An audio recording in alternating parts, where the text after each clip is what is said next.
That one's gonna smell like lavender.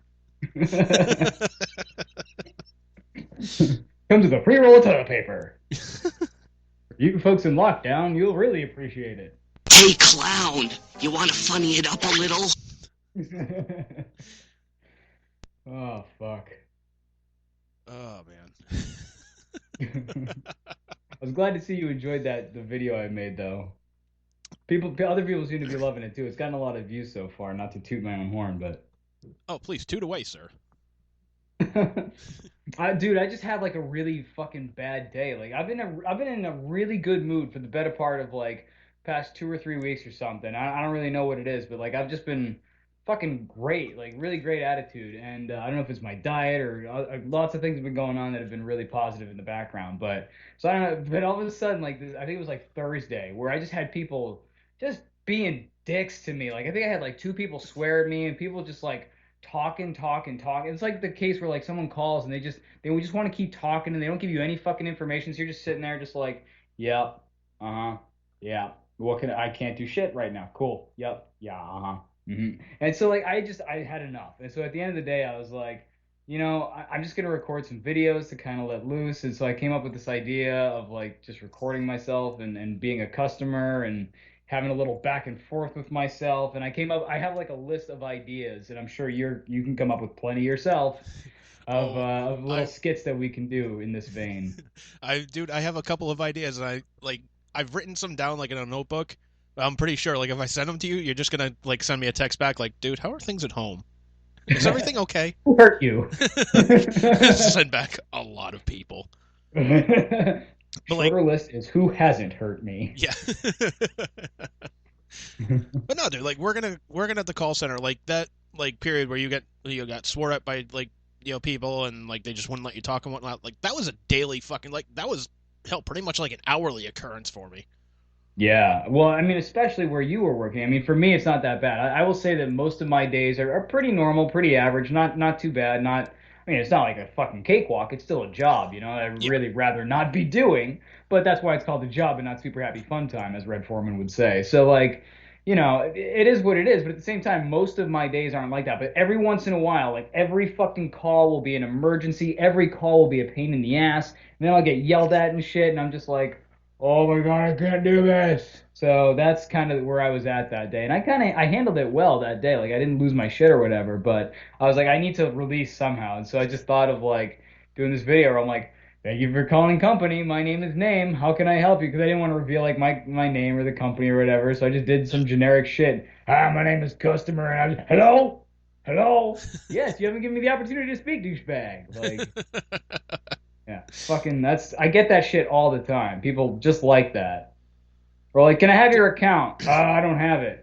Or I need service right now. Okay, cool. Can I have your account? I don't have that. What's your company name? I don't know. What's your zip code? I don't know. What's your phone number? I don't know. Jesus Christ, what do you know? Fuck me. Yeah, give me Like, something. Like you got to give me a little something to try and help you out here, man. right, hang on. Let me use my telepathy here. Okay, so you are.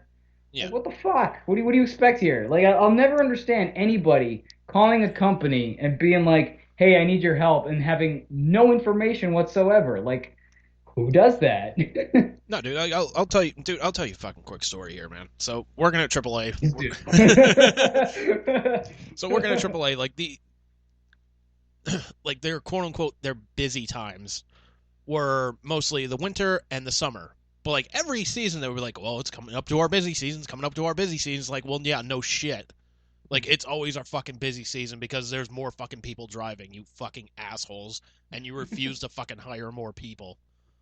Oh, that's the worst when they just refuse to acknowledge that it's a coverage problem. Yeah, Like, why are we doing so bad in our SLA? Well, because we don't have enough fucking people. no, like That's why. case in point, Spend a dude, dime. I remember this clearly. There was one day there were I want to say about maybe 120 like people taking calls in the call center. 100. Wow, that's a lot, dude. Yeah. Now keep in mind, this is between Providence, Rhode Island, Utica, New York, and there was a place in Jersey. I forget where, but the three of us, like those three call centers, were servicing almost the entire Northeast. Like we were servicing like parts of New Jersey, New York, parts of Connecticut, all of Rhode Island, Eastern and Western Mass, except for Pioneer Valley, little part of New Hampshire, and we could transfer calls to other like territories. Hmm. Now keep in mind, so we have like about 120 like people taking calls. Hmm. There were about, I would say, more than like 300 people in queue, like meaning just Holy on shit. hold waiting to talk to us, Holy shit. and they were pissed. That's insane, Pretty dude. much, Was dude. Pretty that? I much, can't imagine that was a normal occurrence to have that many people holding, right? dude. It was almost a daily occurrence during the Oh, summertime. really? Yeah, like during the summertime because people are driving to the fucking beach, people are trying to go to work, fucking whatnot, and like just everybody that would call in, Man. everybody was like, I've been on hold for 20 minutes just waiting to talk to you guys. What the fuck is going on? And it's like it took every fiber of my fucking being not to just explain to them, like, look, you're part of a fucking a club with fucking millions of fucking members. And imagine like a Right. huge chunk of them are trying to call in right now to get help. You're not the Right. only one that's calling in. Like Yeah. like no matter how special they want you to feel, like you're not special. You're a fucking number. Like Exactly. you are a fucking number. Exactly. That's it. Yeah. Ultimately, at the end of the day, you got to get in line just like everybody else. Yeah, and they're like, some of them got pissed. They're like, oh well, I'm a plus level member. How come I gotta wait on hold? How come I gotta wait for the truck? It's like because there's other people fucking calling. This is like a deli in a sense. Like you take a fucking number, and we get to you when we can.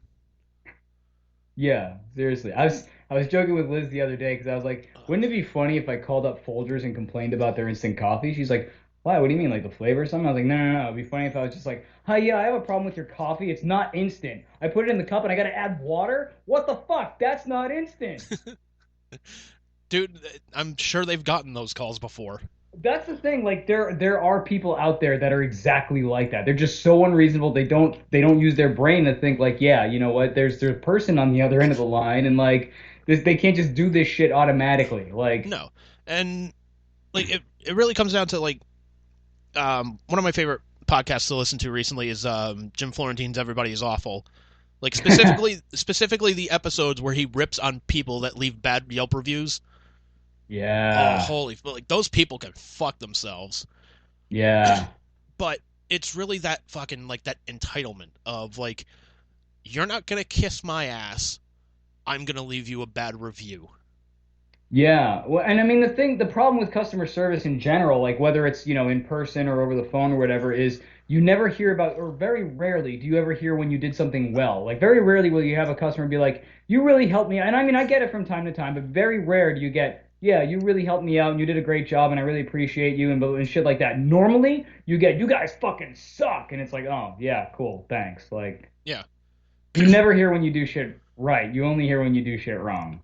yeah, and that So you're was just pretty much constantly getting beat up, like constantly. yeah, and that was part of the fucking problems. Like you get beaten down enough, it's just like, well, fuck. What the hell's the point of getting back up? Exactly. Yeah. Why? So part of my point to doing those videos was sort of a delusion of grandeur that maybe we can help retrain the public as to how to fucking deal with customer service or retail or anybody who is there to serve you, because yes, they're there to serve you, but at the same time, you can't be a dick to them because then you can't expect good service. Like I had an issue with Staples where this is a bit of a story, but I'll get into it here where Liz, at one point, we have two laptops basically. The one that I'm using now to podcast and another silver machine that I got before that to do like Java and shit. And Liz one time was walking to school, bombing around, and she accidentally dropped the laptop, and it fucked up the hard drive big time. So she brought it in to Staples. They did a reset on it or whatever, restored our data and all that shit was good to go. Uh, um, but fast forward like 14 months later, we don't use the CD drive in it all that often, but I get drive this day, and it doesn't even recognize that it has a CD drive. So I call them up and I'm like, guys, what the fuck? Why isn't my CD drive working? They walk me through some shit, nothing, nothing, nothing, nothing. And they're like, well, you can bring it in and we can do a diagnostic on it, but it's going to cost you to do the diagnostic, or you can buy a CD drive from us for $50. I was like, no, no, no. First of all, I already have an external CD drive. That's not the point. This shit should just fucking work. Second of Yeah, all, I ain't paying shit, and because I know this was 14 months ago, so I can understand why you might think that I'm fucking you, but I assure you I'm not. You should have had like this worked when I brought it into you. it should be your job to make sure everything's working when you give it back to me. So like I understand from the outset it looks kind of bad, but at the same time, like good customer service would be like, all right, we'll at least take a look at it. So long story short, we end up dealing with one of the store managers here at our Chelmsford store. His name's Mike, and man, he's just a fucking asshole. Is the best way I can put it. Because as soon as I call him, he's like copping an attitude with me, and then when I go to bring it there, I was like, I even explained nicely, like, it's just our feeling that we shouldn't have to pay for it because this, when we brought it into, it should have been given back to us the way that we brought it into. And he's like, yeah, that was 14 months ago, blah, blah, blah. And I was like, I understand all of that, but you should at least look at it for free. And he wanted to charge me like 169 bucks. I wanted to be like, bro, I paid 250 bucks for this machine. I'm not paying $169 for your dumbass to look at it. So when all this shit is said and done, I intend to call Staples corporate again and be like, I don't know how this motherfucker is a store manager because his customer service leaves a lot to be desired. And if more people treated us like he treats me, you guys wouldn't have customers. So, fuck him and fuck you. Exactly, man. Like I get it. Yeah, customer service. You gotta be nice to people. You gotta fucking. But here's the thing. It's a give and take kind of thing. Like yeah, well, that's the thing. Like, I wasn't being a dick. Like, if I was going in there like, no, you motherfuckers fucked it up, then I could see him being like, curt with me. But I was, because I'm in customer service, so I tend not to treat people who are in that position that way because I know what it's like. When I call, I'm like, hey, my name is Bruce. I have my shit ready. I'm like, oh yeah, here's my card number. It's fucking 867. Go fuck yourself. And yeah, this is what I need or whatever. But I walk in and I try to be smooth and nice as pie and everything, and he's just like, "Where was 14 months ago?" And it's just like, dude, fuck you. Seriously, that is not customer service. Yeah. Oh, I mean, it does go both ways. But if you're gonna get on the phone as a customer and start like beating the shit out of the customer service rep, and you're expecting good service out of that, I think you got bigger problems than whatever it is you're trying to resolve. Yeah. See, my whole thing was, look, I even told the supervisor about this. I'm like, look, I'm tired of just getting fucking bent over by the customers, by you guys. I'm not saying, hey, let me go nuts and curse them out or something like that, but at least empower me a little bit to kind of stand up for myself. Instead, yeah, or hang up. Like if they start going up one side, you down the other. Let me hang up on them. No, they're like, well, we can't do that because we're an emergency service.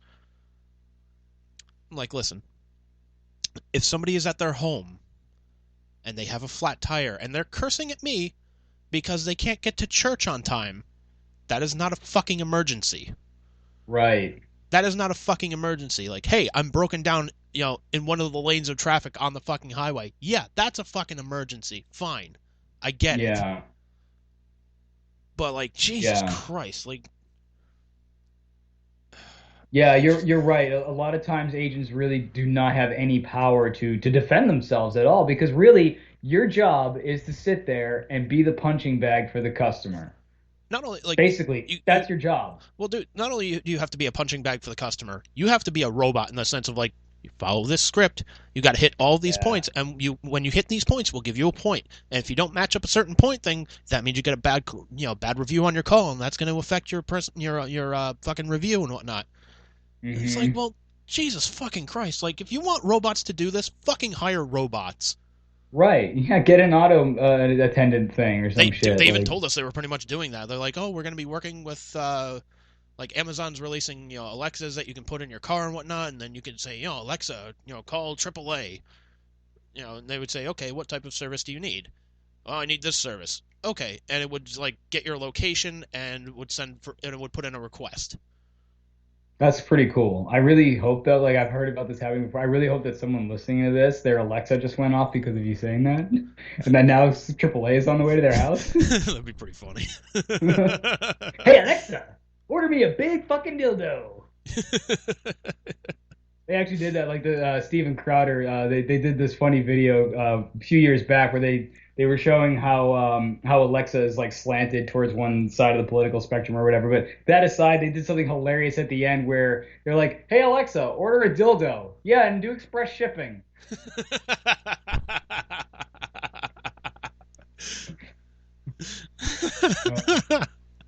Good job, guys. But there's a guy I watch on YouTube.